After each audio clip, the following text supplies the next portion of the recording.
And if not, there's next couple weeks.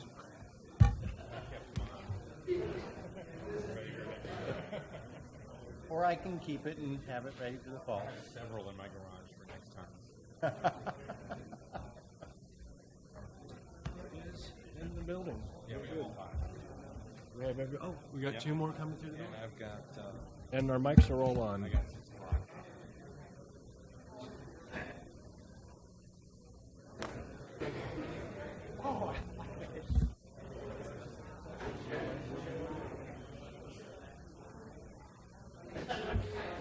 Yeah. Sid, how are you? I know all of them. Yeah. I do. All right, good evening, everyone, and welcome. I've got 6 o'clock, so we'll go ahead and call to order our regular session of Tuesday, March 8th, 2016, and the first order of business that we have with the opening prayer and pledges of allegiance to the flags of the United States and the state of Texas. Mayor Pro Tem Edwards will lead us in the opening prayer. If you'll join me in standing, please. Father God in heaven, we come to you right now asking, number one, for forgiveness for our sins, Father God. We thank you, Father, for the blessings that you bestowed upon our city, upon our families, as well as all the nation that we serve in, Father. We thank you, Father God, for those who are in harm's way, Father, that actually give us an opportunity to live a bountiful life. Thank you, Father God, for giving us this opportunity once again to do the city's work, Father, and do your work. In Jesus' mighty name we pray. Amen. I pledge allegiance to the flag of the United States of America and to the republic for which it stands, one nation, under God, indivisible, with liberty and justice for all. Honor the Texas flag. I pledge allegiance to thee, Texas, one state, under God, one and indivisible. Thank you, Mr. Edwards.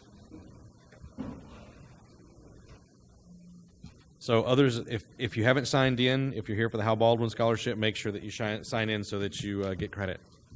All right, the next item that we have on the agenda with this evening, we have city events and announcements of upcoming city events. Mr. James. Thank you. We have a bunch. Just a reminder, starting this past Friday, March 5th, is the annual spring cleanup, and that runs through the 20th of March. Tomorrow night on the 9th, we have the second pre-budget community meeting. That's going to be at Sipple Elementary at 420 Fairlawn.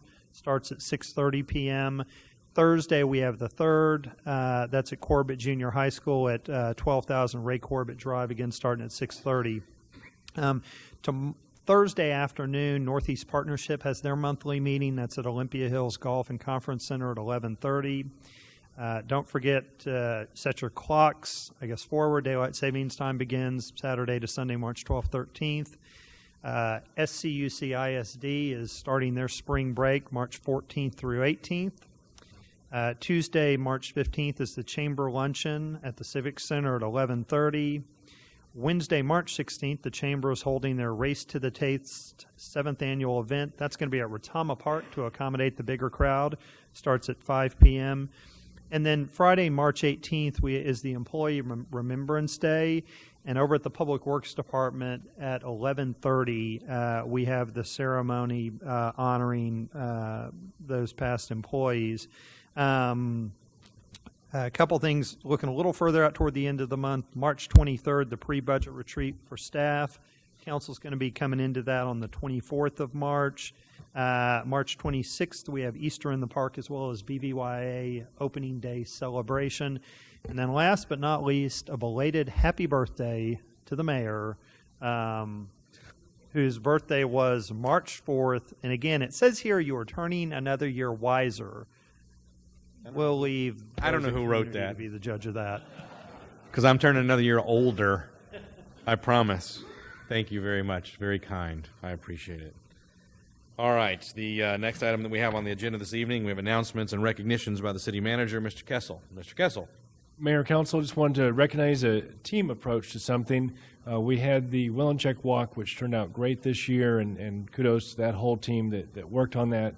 But we identified a particular issue prior to that event. I think it was public safety. I'm not certain which department. Discovered that there was a tree with a very aggressive beehive and swarm that had located near the route, near our residential area, kind of between Jonas Woods and Ashley Place. And they reported that over to Animal Services, who did a great job of enlisting the help of Public Works, particularly the street department, to barricade and block off that particular area during the event. I don't think we had any incidents with that.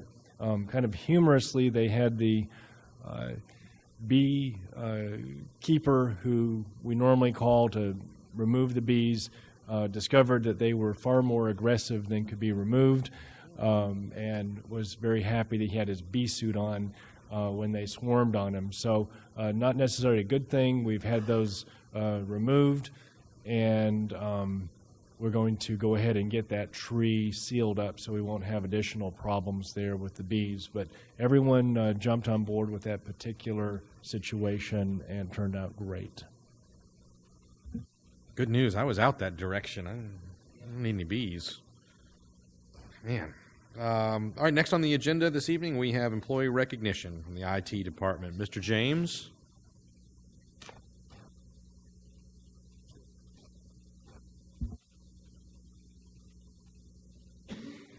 We'll wait for Mr. Clauser to get up here. We'll wait for a long time. No, we will not wait for a long time. Most of you know Miles Clauser, who is the city's director of IT. He's the one that kind of keeps everything running, making sure that we can do the things we need to do to communicate with the public. Part of that is updating the city's website and keeping that up and running. If you go over to the library or another city facility and you want to connect to the Wi-Fi, you have the ability to do that. He makes sure that staff has the ability to be productive with our computers, our cell phones, our tablets, things like that. But many people don't realize the role that they play with regard to public safety in terms of working with other government entities, public safety departments for dispatch, things like that, as well as the Public Works Department. But one of the things that we want to try to do a better job of are sort of honoring the accomplishments of our staff when they go out and do things that's worthy of that. And very often when they go out and do things to help them be able to do their jobs better, to better serve folks in the community. And as you guys probably know, we have a number of staff people who have gone through the Texas Certified Public Manager Program that's offered out of Texas State University. I think it's a program that's offered nationally in about 40 different states. Texas State is the university that offers the program for the state of Texas at a variety of locations throughout the state. And essentially, students who enter into that program, who apply for it and have to be accepted, go through a series of 7 tracks on different aspects of government management. And Miles, how long did that program take you to get through from start to finish? Took me a year. Took Miles a year. And so it's fairly extensive, and there's homework. It's not just showing up for a class. It's going back and doing things on your own. So for instance, the final sort of track or symposium, Miles wrote a paper entitled Managing Expectations in Tech Projects for Local Government. So again, as many of us who have worked with Miles, we seem to think something is very easy. This should be easy, right? You can make it do this, you can make it do that. Exactly. Just got the easy button, you turn it on. And then we often learn that that's not the case. So what we really wanted to do is recognize Miles for having gone through that program, put in time during the work week to go to those classes, but then still being expected to get his normal duties done, but then obviously spending that time at home, reading for those courses, preparing it, doing homework assignments, writing papers, things like that. But certainly is a big accomplishment, and if you talk to folks around the state, it's a recognized program that folks go through, so certainly is a big accomplishment. So congratulations, Miles. Would you like to say anything about what you learned? One of the questions is why does the IT director need to know all this stuff? The reality is that we touch, like Mr. James said, we touch every department in every part of the city. So the challenge we have sometimes is understanding the whys of what they're trying to do and how they're trying to get it done. So the nice thing about the course is that it covers all of the bases. It covers finance and HR and all the other things that a city or municipality or local government does. I found it very helpful to be able to, as I've worked with the city now, 8+ years, to start to delve into some of the details and understand the motivations of what happens, what goes on behind the scenes. And so when we're called upon to provide technology and support, if we don't understand the why, then we don't get the what correct. So for us, it's always important to make sure we understand where the city is going, what the motivations are, what the tools are available to us, that kind of thing. So I found it very helpful. Learned a lot of things that I didn't know. I got to interact with a lot of other municipal and local government agency officials from around the state. So I had a lot of fun. It was a great program, but it was a challenge, and it's something I recommend heartily, definitely. Thank you. So with that, congratulations to Miles Clauser. Well done. Thank you very much. That's well done, Miles. Well done. All right, the next item we have on the agenda this evening, we have the presentation, the Guadalupe Regional Medical Center Prescription Assistance Program Report. Mr. Waite. Yes, Mayor, members of council. We have pharmacist Jerry Riggs from the Guadalupe Regional Medical Center here tonight to give us our annual update on the pharmacy assistance program that he manages. Dr. Riggs, welcome. Thank you. Glad to be here. What the prescription program does briefly is provide medications to patients that do not have insurance and that are considered probably about 200% of the poverty level or greater at that stage. Currently, we have about 875 patients that are active on the program. And the report I'm giving is actually for the last 6 months, from the 1st of September through the end of February of 2016. Currently, we served 1,176 patients throughout that 6-month period, and those are patients that kind of get on the program, some get off, they get insurance, they lose their insurance. So the number is kind of greater than our just standard 800 and something that are active all the time. The Schertz patients, we currently have about 31 that are citizens of Schertz, and we should see that number grow, and I would be happy to entertain any ideas that you might have to get more patients that are needy within Schertz to our program. It does a great job of helping people stay out of the hospital, stay healthy. Actually, some of them actually end up getting jobs at some point because their health improves and they can actually get insurance again. So it's a good benefit to most patients. The retail dollar we dispensed during that 6-month period for the total program was $4.3 million. And the dollar amount that Schertz patients received during the 6 months was about $177,000, which really turns out to be about $11,400 something per year per patient for the Schertz resident that's on the program. So really good benefit to them, dollar amount as well as health-wise. The program actually cost in the last year about $157,000. No, I'm sorry. Our total revenue was $157,000. The program actually cost $326,000 to run. So we actually have a deficit of about $168,000 that the hospital just picks up to provide services for our services to the community at that point. One thing I'd like to point out that was a big milestone for us this year, we hit at the end of January. The program's been in operation for about 15 years and 1 month at that point, and we actually hit $50 million we dispensed during that period of time. And currently we're averaging about anywhere from 7 to probably this year, probably pretty close to $8 million a year we'll be dispensing. So the program continues to grow and the benefit continues to be there for the patients. Excellent. Gentlemen, any questions for Dr. Riggs? Just one question. Did you say the operating cost of the pharmacy is only $26,000? No, I'm sorry. It's $326,000. $326,000. Yeah, we'd be getting off good for $26,000. Yes, you would be. Thank you, sir. Yes, sir. Anyone else? Dr. Riggs, as always, really appreciate the work that you do for Guadalupe County and the people therein. That's it's an amazing program that those folks that are truly in need get taken care of. Well, we appreciate y'all's support. Thank you, It shall sir. continue. Thank you. Appreciate it. All right, next item that we have on the agenda this evening, we have a workshop. We have discussion and possible action regarding approval of the City of Schertz 2016 strategic plan. Mr. Kessel and Ms. Gonzalez will lead us in the presentation. Okay, so before we get started on this, I want to take a moment to recognize and to thank one of our employees who helped us a lot with the design work for this project. Melissa Giedman, she is our marketing and communications specialist in the Public Affairs Department.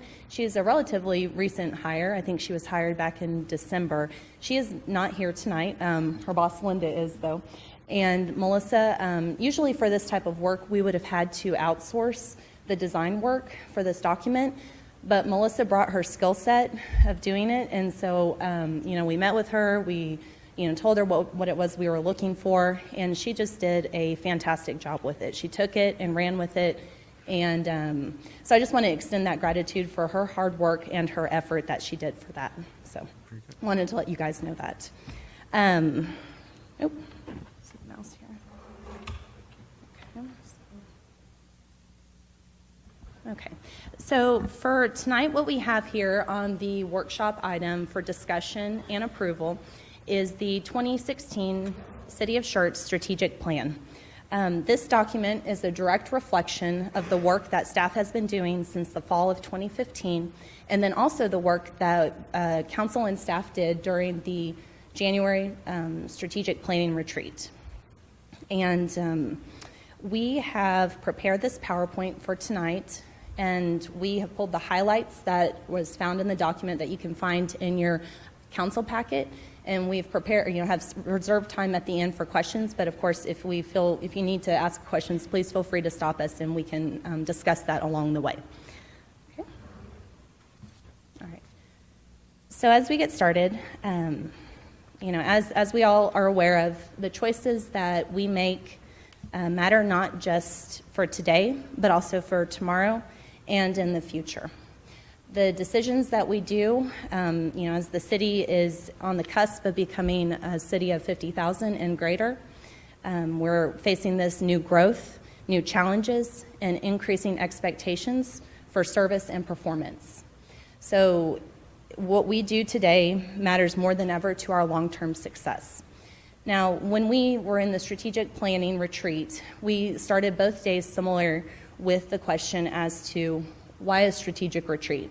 Why a strategic plan? Well, quite simply put, our strategic plan is our roadmap and our compass.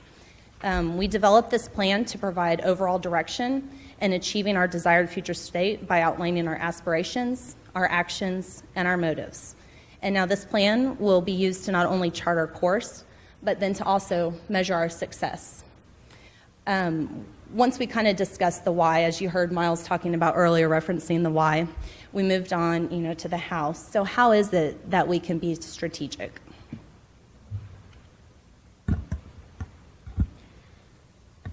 So we have a number of plans that we operate with, and to a very great degree, the way we've done this historically is to have each of those plans kind of stand on their own. They'll have a board or commission that manages that plan. You'll have staff that manages that plan. What we're trying to do is move to a position where all of the plans are aligned, all of the staff are aligned, and we're all moving together in the same direction. We feel that this is probably our single best strategy, is getting everybody in the same direction at the same time. Let me move to the next slide. The idea that we kind of assume everyone has the same understanding of all the different areas that we're going is a challenge. I know for many of us, we say, okay, well here's an attractive community. That's a policy value, and I know what that means, therefore everyone knows what that means. And the reality is, unless we spend some time getting that clarity and getting everybody on the same page, we're not necessarily going to be going in the same direction. And so What we want to do is make certain that we get that alignment first before we start to set a series of goals. Our number one task then, if you will, is to have everyone on the same page. And this is from the City Council with each other to our boards and commissions with not only each other on the boards and commissions, but between the boards and commissions, with the city manager's office, and then each of the departments, and within the departments. In fact, we were in a meeting this morning when we were talking about how the strategic plan really should apply to every single person at every single level. And we were kind of joking around, saying, well, what's a position that you might not think would need another strategic plan? We talked about the crossing guards. And then we realized, well, no, the crossing guards help make us a safe community. That's one of our key policies. And there ought to be some information here. If they read our strategic plan, they can say, well, this is my part, here's what I do to move the plan forward. So there shouldn't be anyone at the city that would look at this plan and say, I don't really have a part in it. Everyone, whether you're on a board or a commission, you're on the city council, you're in management, you're a frontline employee, you're in the field, you're in the office, whatever your position is, you have a way to champion this particular plan.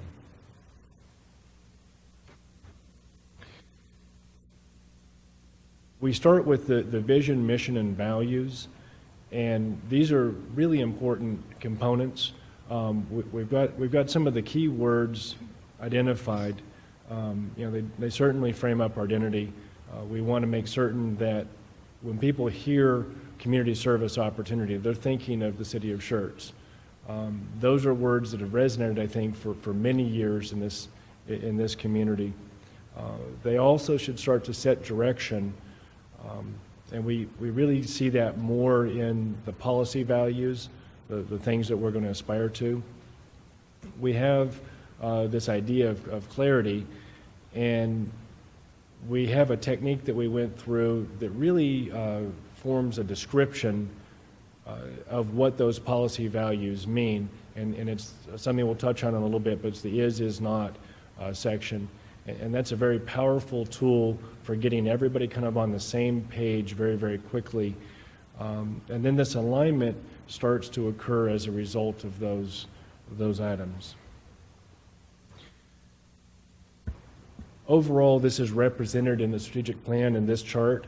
We wanted to make certain that we had everything kind of put together where you could see what the vision, the mission, the values were in a single sheet of paper. We actually have another chart. If you've read ahead, you'll see that captures this maybe perhaps even better.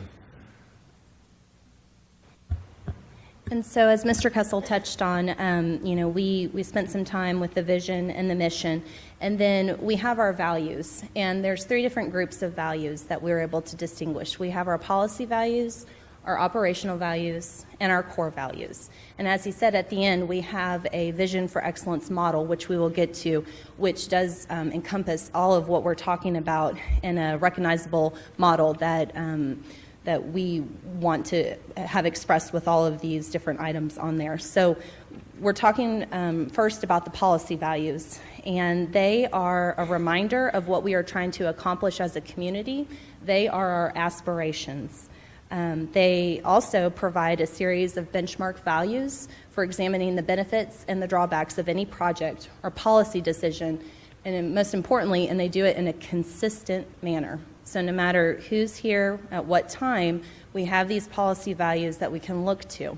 And we have the agreed upon description of the policy values so that it's very clear to everyone when we say safe community, this is what we mean by it. I'm sure that all of y'all are familiar whenever we say the 3 circles. So we encompass that or use that and developed a model called the Complete City Model. And it incorporates the 6 policy values that we have.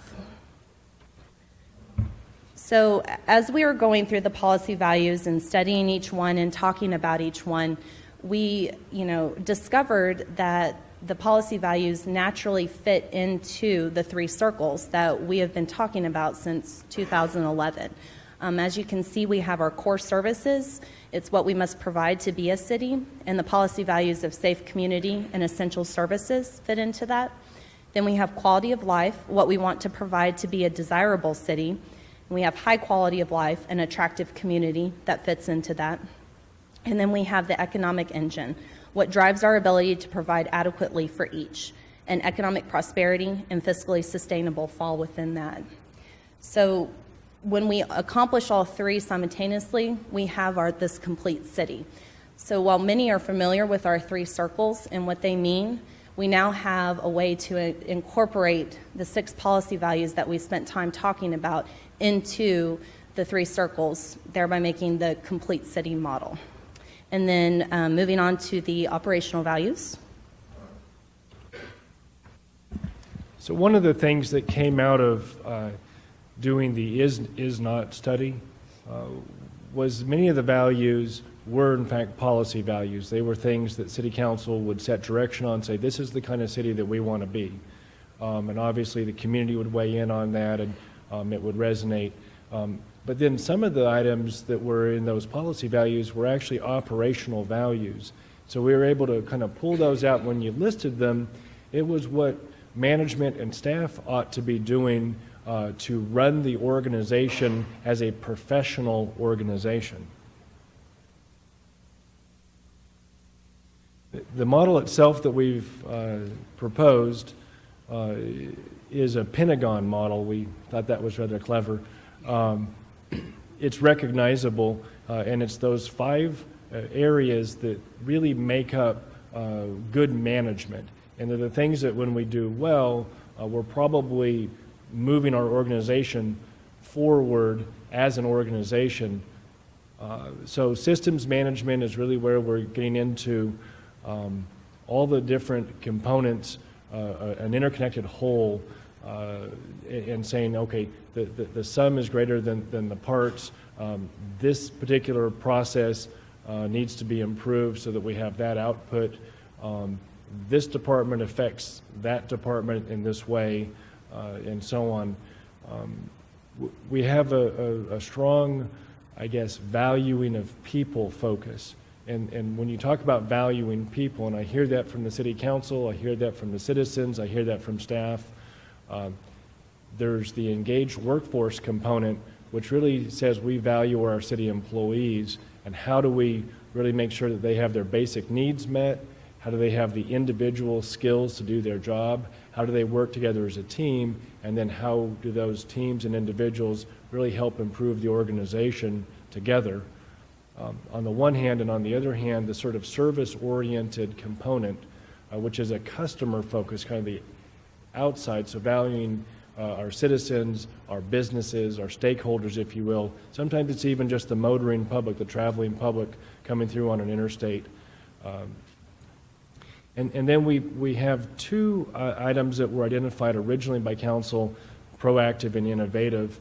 And when we did the is not, we discovered, and I think we all kind of knew this, we discovered those were not a single concept, but really need to be broken into 2 different ideas. Being proactive is a little bit different than being innovative. And so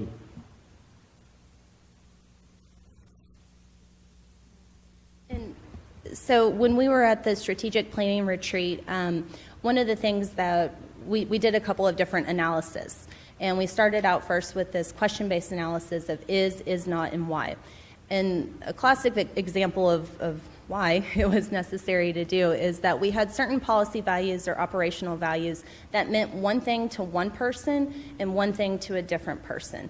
And I'll use service-oriented for an example. We had some people who were like, okay, service-oriented, that means, you know, customer service, good customer service, focusing on the people. However, we had other people who were like, no, those are the services that we provide, like police, fire, EMS. So, you know, when you have a word, it can mean one thing or many different things to different people. So it was clear to us that we needed to have a clear description on each of on the policy and the operational values so that, you know, everyone could understand what we were talking about with them. So we did spend some time and accomplished the following. So by doing this, we described what each of the values by what it is, we described the value by what it is not, and then why the value was relevant or important to the city. And we also then developed our own why statement. So council developed their why statement and staff developed their why statement. And we identified those as policy and operational respectively. So as an example, I know this is small for those of y'all in the audience to read, but we look at the quality of life policy values, and if we look under attractive community, we have on here, and this is what we all came to as an agreement between council and staff, is that an attractive community is clean and tidy, it is a well-planned, well-landscaped, well-built, and well-maintained community, and it is having aesthetically appealing places and buildings. It is not dirty and unkempt. It is not poorly planned, poorly landscaped, poorly built, and poorly maintained, and it is not a concrete jungle. And when you look at the why is this important or relevant to our community, to our city? Policy, which is what council came up with, is attractive communities create a positive environment for businesses and families. Quality begets quality. You look at the operational, what staff came up with. Attractive communities appeal to businesses and residents, increase property values, and provide for happier, healthier residents. So as you can see, both what council came up with and what staff came up with, although saying slightly different things, it was along the same line of meaning. So when you look at the different values, anyone can look at it, and you're looking at whether it be policy or operational. We have a clear description that everyone can see, okay, by attractive community, by service-oriented, this is what we mean. So just making sure, we talk about gaining alignment and making sure we're all on the same page when discussing these different values. Our next analysis that we did after the is not, why, is we did the, thank you. So we went through a SWOT analysis and strength, weakness, opportunity, and threats. And a SWOT analysis helps us to honestly look at all areas of the organization, not only where we excel, but also those areas where we can do better.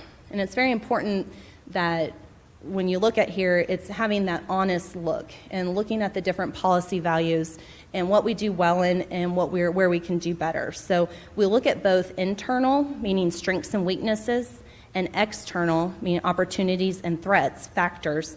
We can take advantage of the strengths and opportunities and also, or mitigate weaknesses and potential threats. And then also we have on here, by updating the SWOT analysis annually, we can maintain a current and relevant strategic understanding of the organization, even during times of dynamic change. So it's important on here to do this annually because things may change throughout the years. But when we are looking at, for an example, we have a sample here of the core services SWOT that we did. So, sorry, I have to flip to my page here in the strategic plan. If you look at the, essential services, we have some of our strengths are strong water distribution system, high quality public safety. We have a good reputation in the region. And then some of our weaknesses, adequate staffing or resources to keep pace with growth, long list of needed road improvements currently. So by doing this annually, we assess each of these policy values and we look at and say, okay, in this past year, what have we done? Have we moved forward to move some of these weaknesses over to strengths? So having that honest look at each of the policy value can really show us where we are today. And then by making these plans and choices, we can address what we have identified here and seeing if we made, growth, or we can track to see if there's been changes in the next year following that. And if I could just highlight something, there's different philosophies that you'll hear, but if all we ever talk about are the really good things we do and we never have an honest assessment, we're going to perhaps have an overly inflated sort of sense of where we are, and we may spend our resources, whether it's time or money or effort, doing things that seem important to move us to the next level, but we may leave some things behind that are really critical for us to accomplish, that everybody's kind of assuming, well, of course they're taking care of that. So we need to have that honest assessment. But if you get back to the real fundamental nature of this particular strategic plan, which is to create alignment and clarity, we've got a number of city staff, and those city staff are going to look at this plan and they're going to say to themselves, whether they do it out loud or quietly or they even have the words for it, they just feel it, is this an honest look? Is management, is city council, is the leadership of the city, are they really willing to deal with the real issues? Are they just going to sweep things under the carpet, kick the can down the road, not deal with things? And so that affects their willingness to roll up their sleeves on a daily basis and work hard. Because if they see leadership not dealing with real issues, how likely are they going to be to deal with real issues? Not very likely. But if they see us being a little bit vulnerable and saying, here are our weaknesses, and they're really the real weaknesses, if anybody looks at that list and say, yes, there's probably other things, there's this or that, but those are the real key things this year, they're going to say, you know, that's a team I can get behind because they're willing to move forward on things that matter most. And I think it's an important aspect. I think it's even more important to our citizens and our stakeholders. If they see us dealing with issues and moving forward in a transparent manner, they're more likely to say, yes, they're honest, they're trustworthy, they're good stewards of our resources. And that's another component of this, as opposed to just kind of saying, yeah, let's just, everything's happy and everything's always good, and we never bring soft issue, anything better than soft issues forward. Some of this stuff is very difficult. I think that kind of leads to this idea of an overall Schertz vision for excellence model. And it's important that we have a single model that shows how we incorporate all these different ideas into a unified component so we can see where things relate to each other. When we met with the Committee of Committees Advisory Board, before they had seen the model diagram, they tended to get a little bit lost in the detail and say, okay, well, this one thing needs to have these other things added to it. And then we get to the next item and they'd want to add more things to that item. And then when they finally saw the model, they said, oh, okay, wait a second. You have these things here and these things here. As long as you have all of it, and we got to the finish, the CCAB group said everything that we expected to see in this strategic plan is there, and they're actually looking forward to meeting monthly with us to say what are the priorities that we should get from the strategic plan, and how does it actually relate back to each board and commission in what they're doing, the plans they're working on, as well as any particular goals that we should be pushing forward for annually at the city.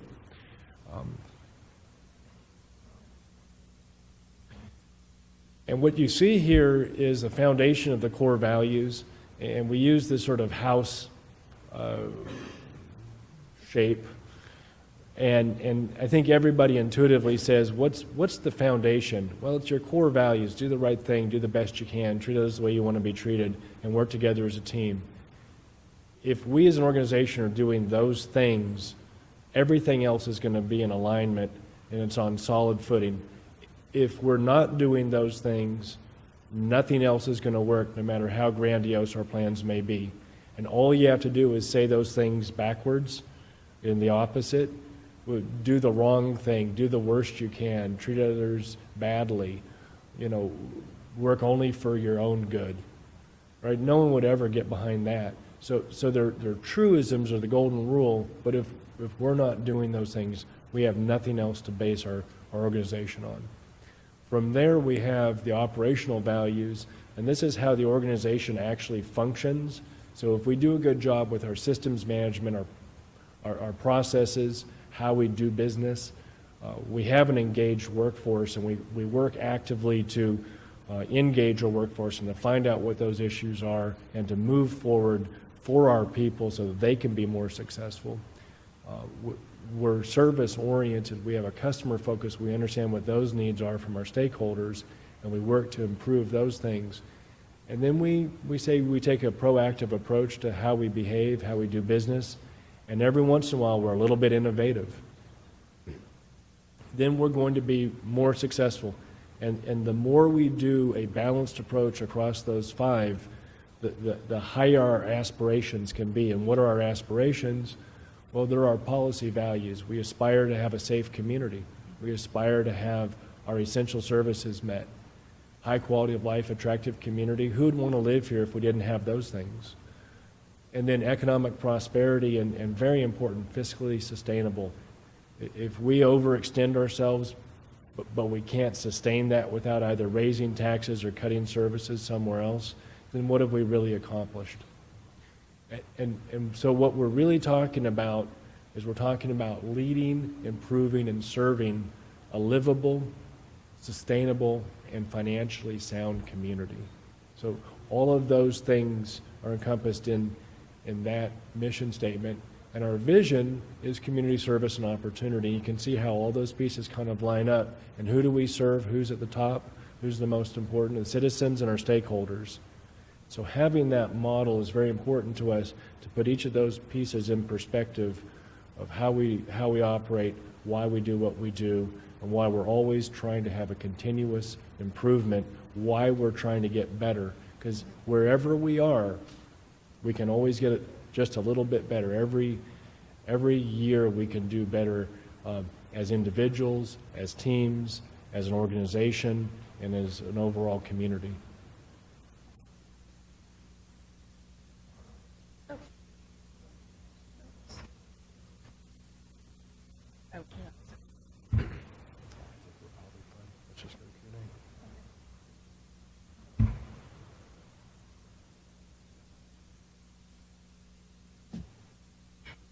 There wasn't that last slide? That's their secret slide, sir? Okay, I got it. So we are at slide 19. So then, council, questions that you may have, either for Mr. Kessel or Mrs. Gonzalez, about what we've got here. I think majority of us have seen this, participated in its development, but any clarifying things or finer points we need to address? I'm not going to say that there are finer points that we need to address, but I can certainly say I appreciate what the staff has done, but I also appreciate the brutal facts, guys. We have actually been very brutal with each other. We've actually exposed ourselves to each other as well. So when we look at this, we have to take a real step back and say, man, we're pushing the boundaries. I don't think other cities are willing to take that open and honest approach. I mean, everyone thinks that they're above reproach, but we are really trying to go forward and do what's best, not for just today and tomorrow, but for future generations. We won't be here forever.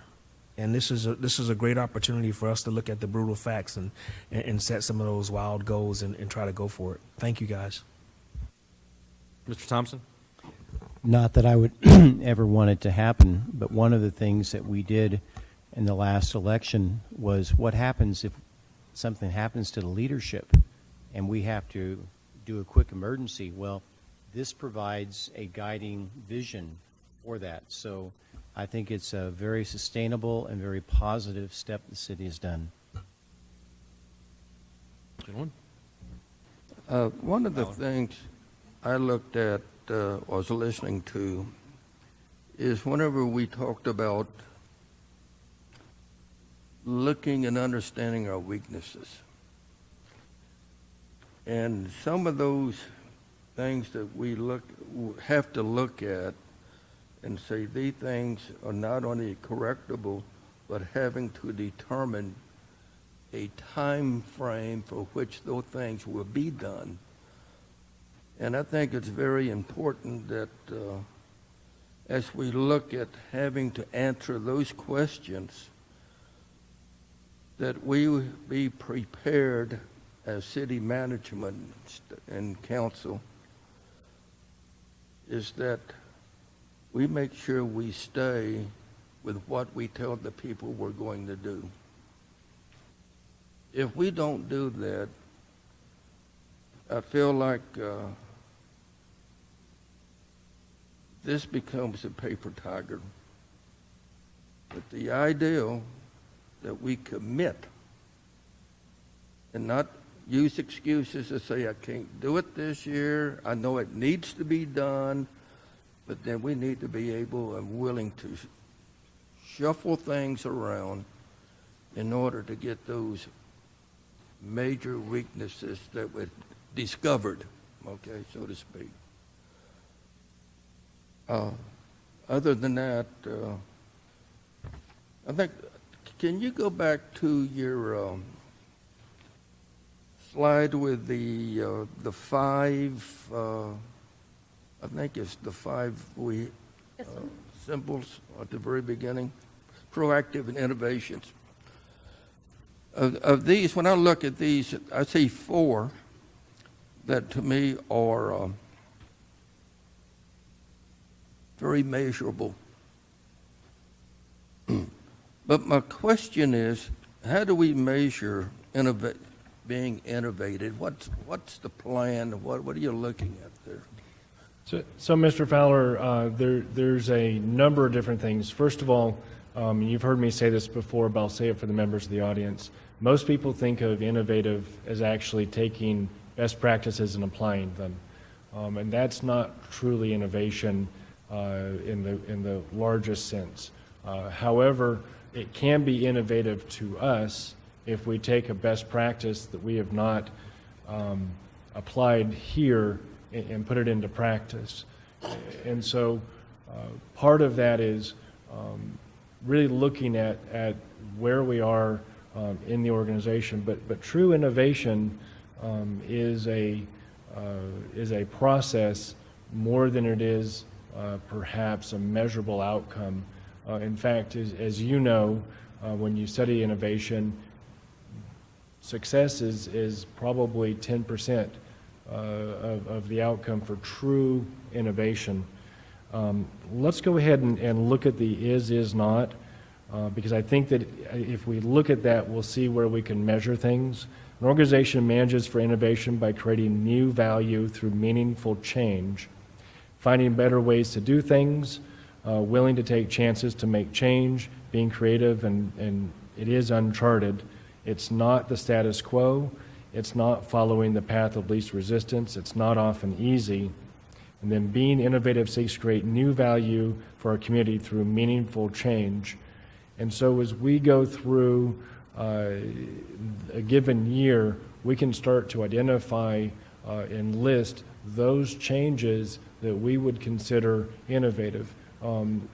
Last year, the City Council asked us to put together a list of firsts over the last couple, 3, 4, 5 years, which we did. Many of those things would be considered innovative here, not necessarily innovative for cities, although some would be innovative for cities.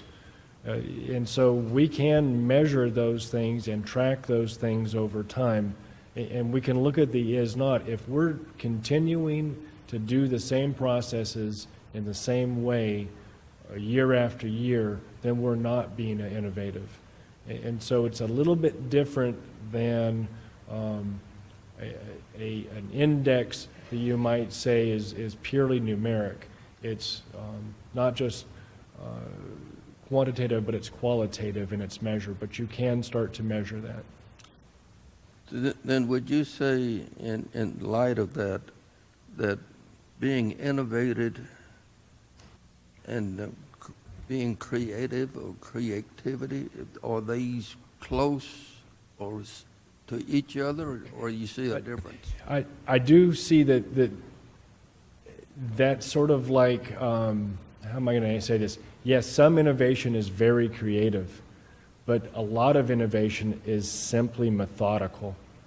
And so when you have innovation, sometimes it's somebody who's stayed up at night and they've looked at a process, they've mapped it out, they've looked at it over and over and over again, they've mapped it one way, another way, and they find that one bottleneck that no one else spotted, and they say that's the thing that we should change. It's not very creative, it's not very glamorous, and then that's the thing that actually made a big difference. But other things, creativity very much plays a role in it. And so I think it's very limiting to say it's one or the other. It's more of an and. It's creative and it's methodical. Those are the only two knee-jerk things that I came up with. Other than that, I like the approach.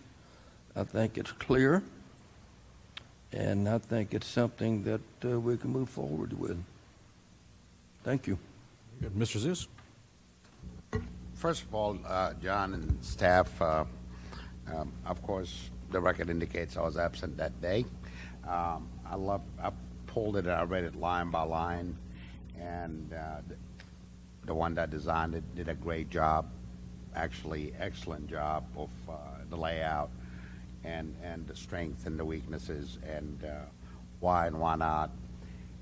One thing that it's a great, what I call it is a roadmap to success if this is followed through. I echo Councilman Fowler. When we have things like this, now this is the next step. What I'm recommending is taking this, and I think if anybody really haven't seen it, you ought to print it out. It's really great when you actually read it when it's in your hand. The next step, what I would recommend is we take this and mark out and have an update. I don't know if we could do it every 3 months or 2 months. Out of the things we discussed here this evening and the things that was recommended by the council and staff at that retrieve, that this is the things we accomplished out of this. This would be great to tell everybody this is what we accomplished.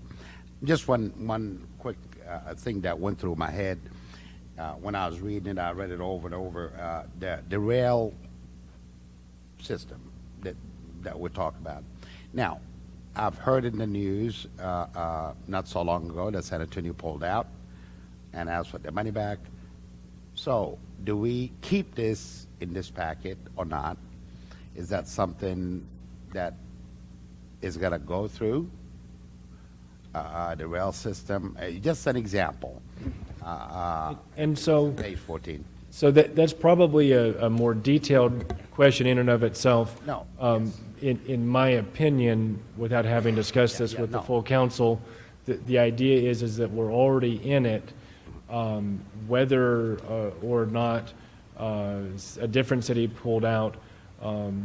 There were always going to be technical challenges. Sure. Until the council says we're not in Lone No, Star Rail. that's just one of the points that I'm making, that like in every 3 months or so, or 2 months, however the staff decide to come and give us an update and let the public also know on this. Right, no, definitely. And part of this, whenever we were doing the strategic plan, we want it to be a relevant and also a living document. So meaning exactly what you're saying is providing updates to it. And so when we are having, the strategic plan retreats annually, part of that intention is to go through this and to make sure that it's evolving and updated. Because like you said, if you just have it here and just, don't do anything with it, it hasn't served its purpose. So definitely it is intended to be a living document that we provide updates to. So that was what I was trying to recommend. If we could commit, not necessarily this evening, but in the future, a week or two, that we would give an update, of where we at with this. That would be great. It's a great idea. It's a really great educational book, but we just wanted to see, okay, where we're at with it. So one of the really important things that we've already mentioned that I think aligns perfectly with what you just said, Mr. Zeus, is working with the Committee of Community Advisory Board. That's a member from each board and commission. They're going to start a process going through and saying, how does this apply to their master plans? How does it apply to their daily choices that they're making when they consider items? And it's very important that those bodies who meet much like council does, but they do it independently. In other words, council is not there, not all of staff is there, that they understand this plan, because honestly, they're going to see a lot more pieces combined than we will even in this room. So collectively, that group represents a lot of decision-making that's either aligned to this plan or it's not aligned. So that's one big first area that we want to look at. The other is that we have a cycle that we go through that starts with the team building retreats. It goes to the strategic planning retreat. Then we go into the pre-budget, which we're actually in right now. Then we develop the budget. That gets approved by council, and then we start all over again.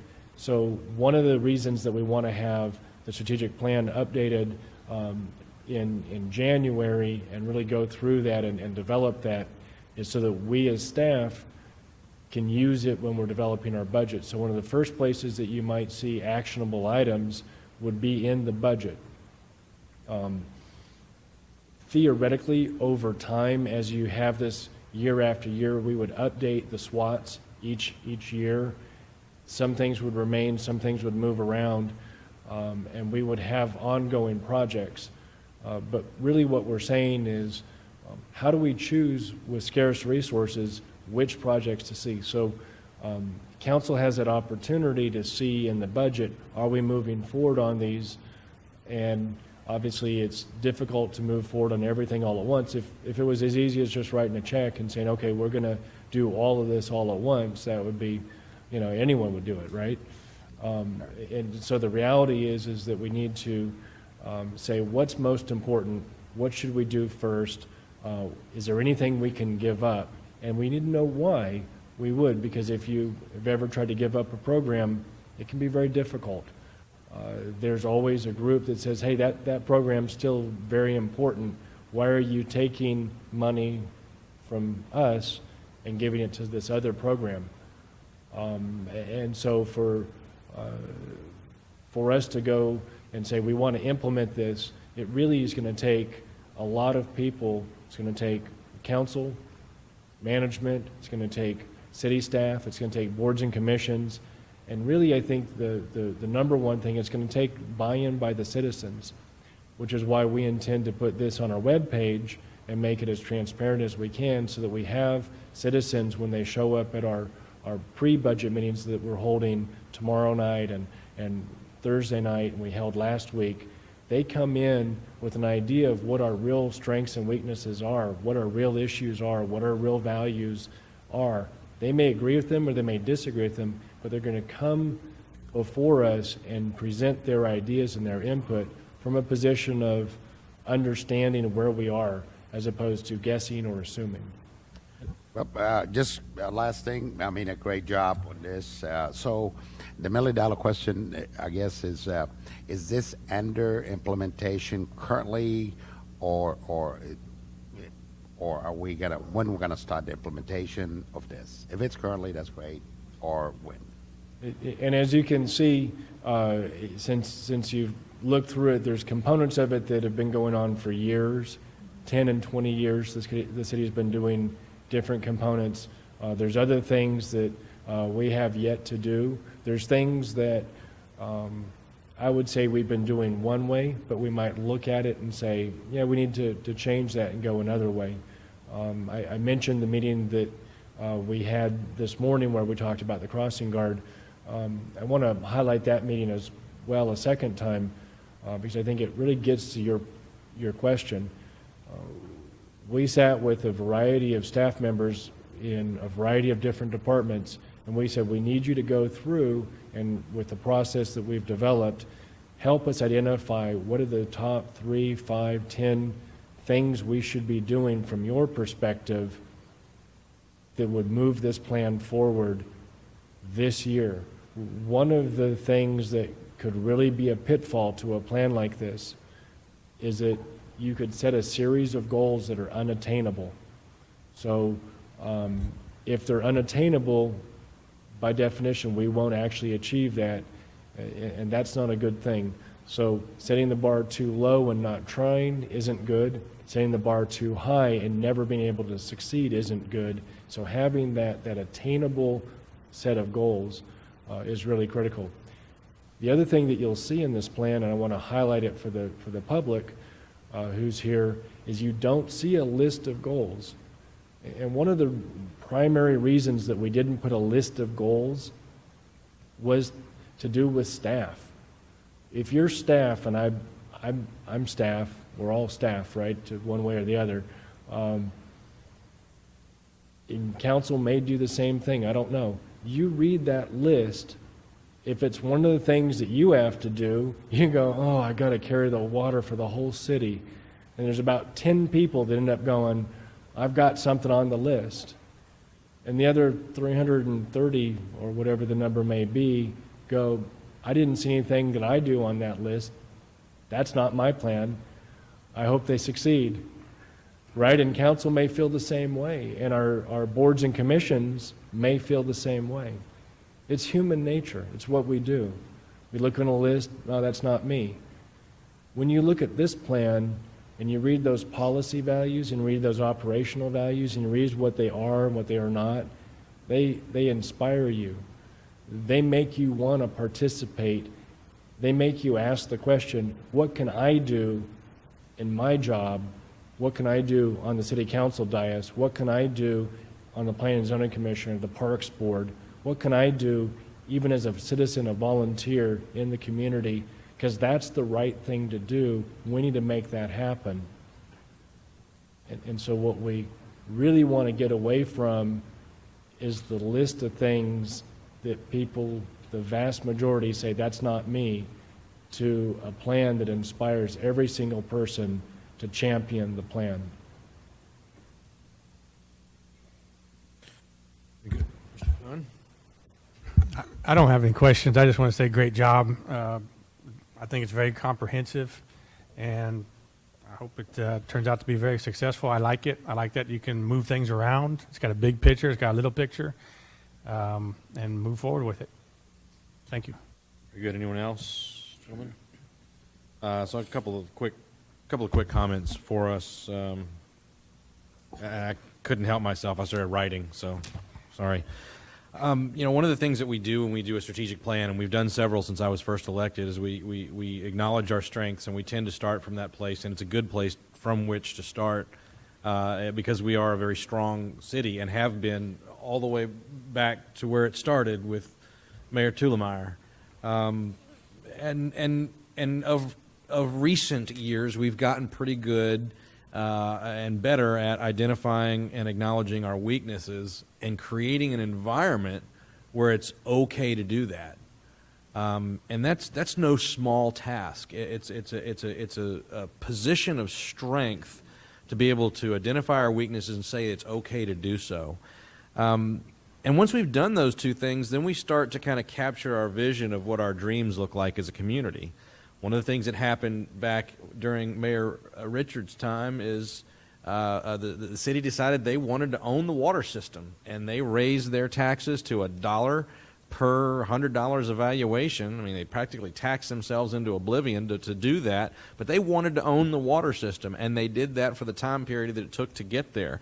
That was their vision of the next dream that they had in front of them, was to be self-sufficient, have control of their water, and they did so. And so we're doing that in our own iteration at this point. And then we define our actions and directions, both policy and operational, that take us toward those dreams. And then kind of encompassing all of that when we do this work, I think we kind of come to I guess what I would call maybe a capstone thought, if you will. Maybe at the top of the house there, it's the wind direction thing.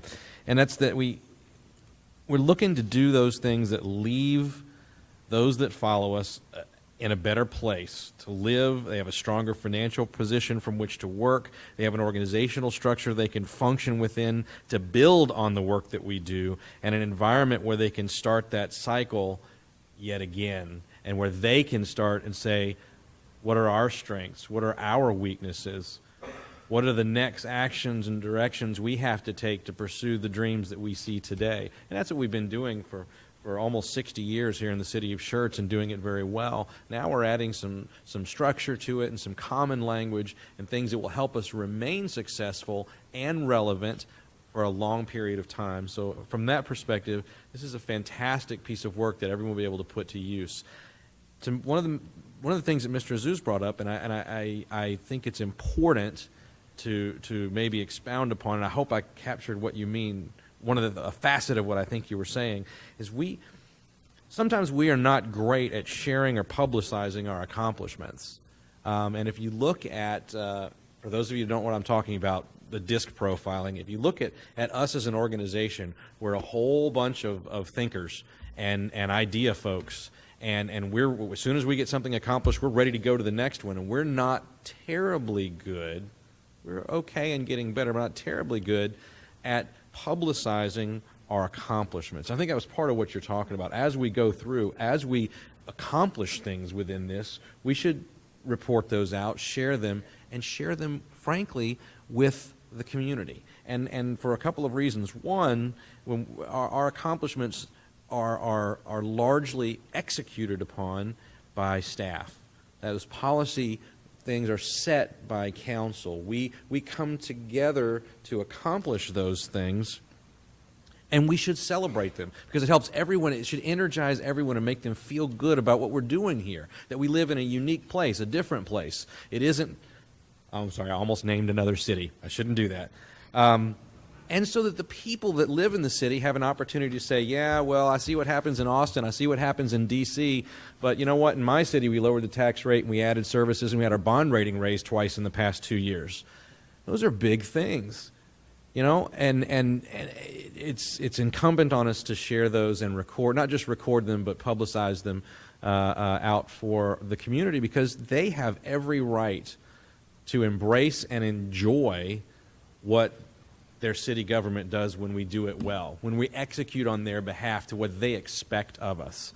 I didn't know a lot of the things that our predecessors did until I went back and read volumes and volumes of minutes.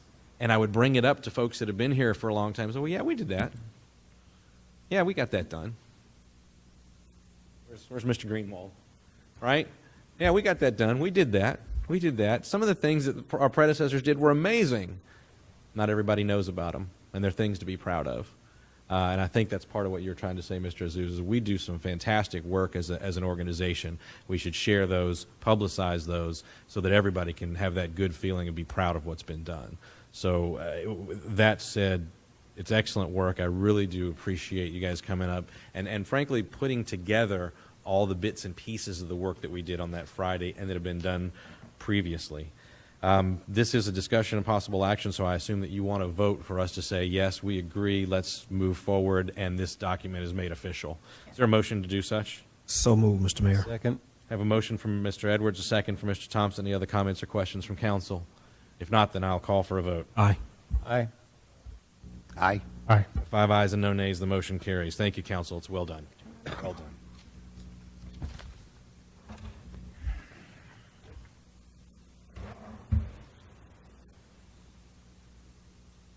You can tell I didn't make the meeting last week and I had some pent-up need to talk.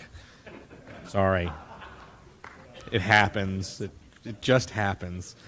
The next item we have on the agenda this evening, we have the hearing of residents, and we had no one sign up this evening, so we'll move directly to the discussion and action items. Item number 1, the minutes, approval of the minutes of the regular City Council meeting of March 1st, 2016. Is there a motion to approve those minutes? So moved, Mr. Mayor. I have a motion from Mr. Edwards, a second from Mr. Fowler. Any other comments or questions from council? Hearing none, I'll call for a vote. Aye. Aye. Aye. Aye. Aye. 5 ayes and no nays, the motion carries. Next item we have on the agenda this evening is item number 2, Resolution 16R23, a resolution by the City Council of the City of Schertz, Texas, appointing members to the Alamo Area Council of Governments Regional Emergency Preparedness Advisory Committee and other matters in connection therewith. That's a lot of words. It's a lot of Alamo Area Council of Governments Regional Emergency Preparedness Advisory Committee and other matters in connection therewith. Not bad for an asthmatic. What do you got? otherwise known as REPAC. Much easier.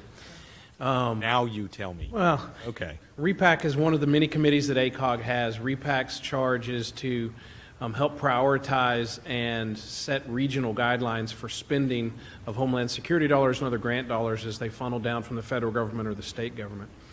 In the There past, are some that funnel down There's to it's us? getting to be a smaller amount. Okay. But it's also to do risk assessments and that to help us qualify better.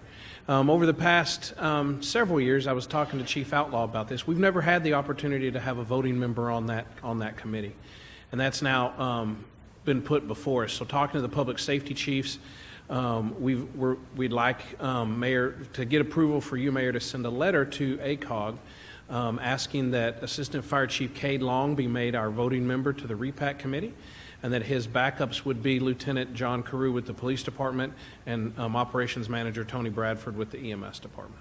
Sounds great. Council, questions for Mr. Waite? Nope.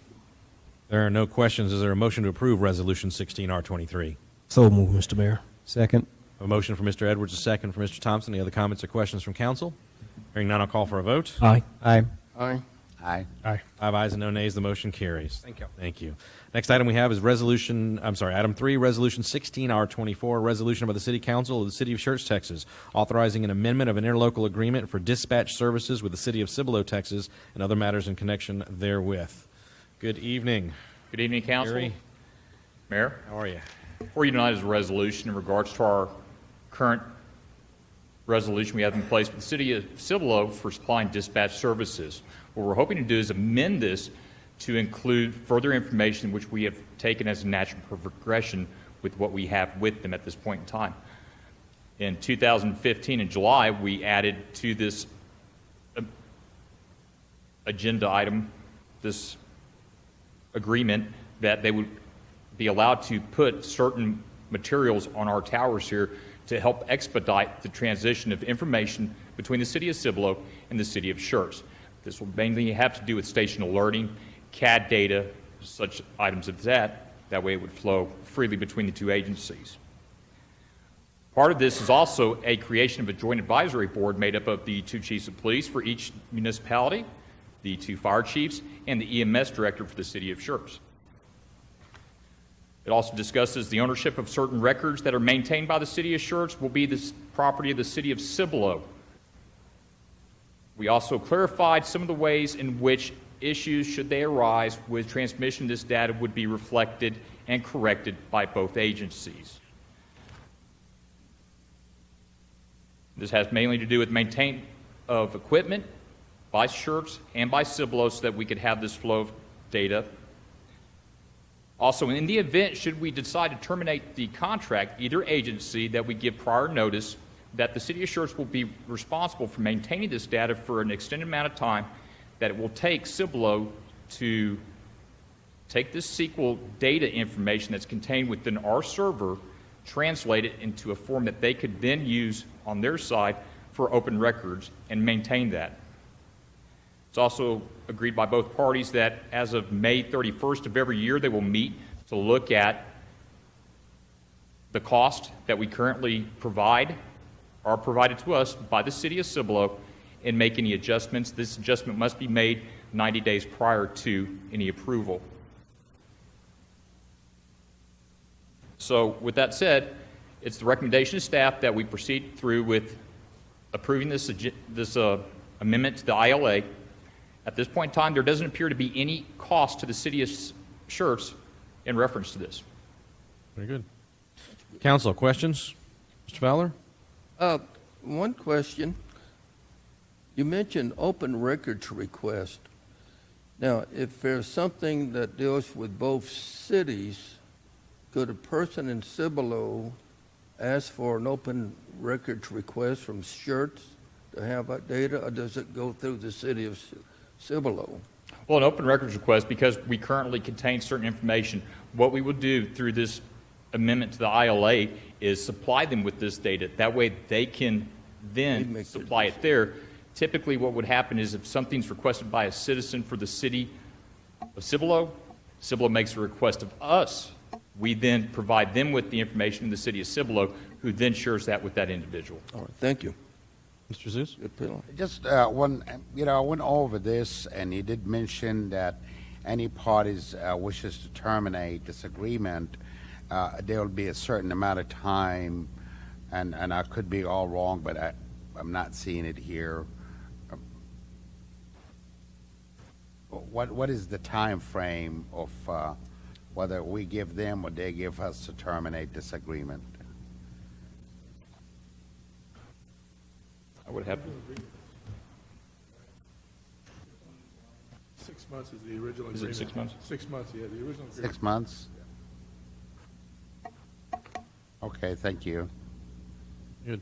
Gentlemen, other questions? If not, is there a motion to approve Resolution 16R24? So move. Second. Okay, I had like 3 at once. Mr. Zeus, were you? No, I was not No, part of Mr. that. Fowler, were you making those? I have a motion for Mr. Fowler. I have a second for Mr. Edwards, unless the council objects to my hearing, which would be okay. All right.